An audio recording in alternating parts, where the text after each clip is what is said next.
എൻ്റെ അച്ഛന് തുല്യം ഞാൻ കാണുന്ന മനുഷ്യനാ മരിച്ചെടുക്കുന്നത്. ഇതെന്നെ വല്യച്ഛന് വേണ്ടി ഞാൻ തരുന്നു. വിഷമമുണ്ട് ഒരുപാട്.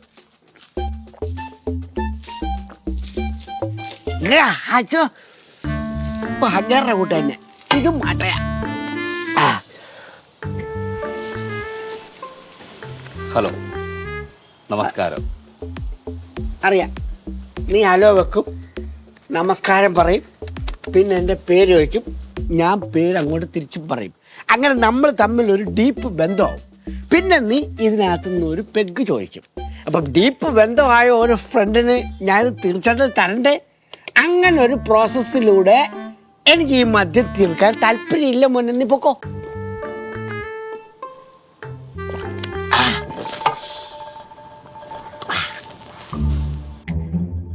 അയ്യോ ചേട്ടാ, എനിക്ക് മദ്യം വേണ്ട.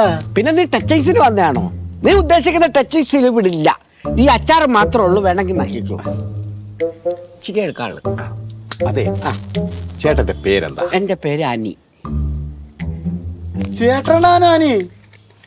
ഒയ്യോ, ചേട്ടന്റെ പേരാണ് അനി? എൻ്റെ അറിവിൽ ഇപ്പൊ ഞാൻ മാത്രമേ ഉള്ളൂ ഇവിടെ അനി. എന്താ കുഴപ്പം? അല്ലല്ല, കുഴപ്പമൊന്നുമില്ല. അതെ ചേട്ടാ, അവിടെ വടിയായ ചേട്ടനും ചേട്ടനും തമ്മിൽ എന്താണ് ബന്ധം? എൻ്റെ വല്യച്ഛനാണ് അവിടെ വടിയായി കിടക്കുന്നത്. അപ്പൊ ചേട്ടാ ഞാൻ ഉദ്ദേശിച്ച ആള് തന്നെ. ഇവിടെ നീ ഉദ്ദേശിച്ച എന്താന്ന് എന്നോട് പറ, എന്നാലല്ലേ എനിക്ക് ഉദ്ദേശിക്കാൻ പറ്റത്തുള്ളൂ.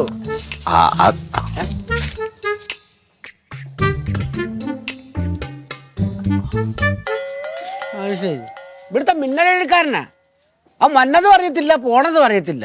ഒറ്റ അടി അടിച്ചിട്ട് അങ്ങ് പോവാ. അല്ല, നമ്മൾ പറഞ്ഞു നിർത്തി എവിടെയാണ്? അത് ഞാൻ എന്നെ കുറിച്ച് പറയാം. നിന്നെ കുറിച്ച് പറ, നിന്നെ കുറിച്ച് പറ. ഞാൻ പരലോക ഇവന്റ്സിന്റെ MD പപ്പൻ. നീ ഏത് തെണ്ടി ആയിക്കോട്ടെ, ഞാൻ ഇങ്ങനെ കുറെ കിണ്ടികളെ കണ്ടിട്ടുള്ള. നീ കാര്യം പറയണേ. അതല്ല ചേട്ടാ, ഞാൻ വേറൊരു കാര്യം പറയാനാണ് ചേട്ടൻ്റെ അടുത്ത് വന്നത്. എന്താന്ന് നീ കറക്റ്റായിട്ട് തെളിച്ചു പറ. ഈ നമ്മളെ മരിച്ചുപോയില്ലേ സഹദേവൻ ചേട്ടൻ, എന്താ പുള്ളിക്ക് കുഴപ്പമുണ്ടോ? പുള്ളിക്ക് കുഴപ്പമൊന്നുമില്ല. പുള്ളി മരിച്ചല്ലോ. മരിച്ചു. പുള്ളി മരിക്കുന്നതിന് മുമ്പ് എൻ്റെ കമ്പനിയായിട്ട് ഒരു എഗ്രിമെന്റ് ഉണ്ടായിരുന്നു. അദ്ദേഹത്തിന് മരണാനന്തര ചടങ്ങുകളെല്ലാം എൻ്റെ കമ്പനി തന്നെ ചെയ്യണമെന്ന് എഴുതി ഒപ്പിട്ട് തന്നിട്ടുണ്ട്.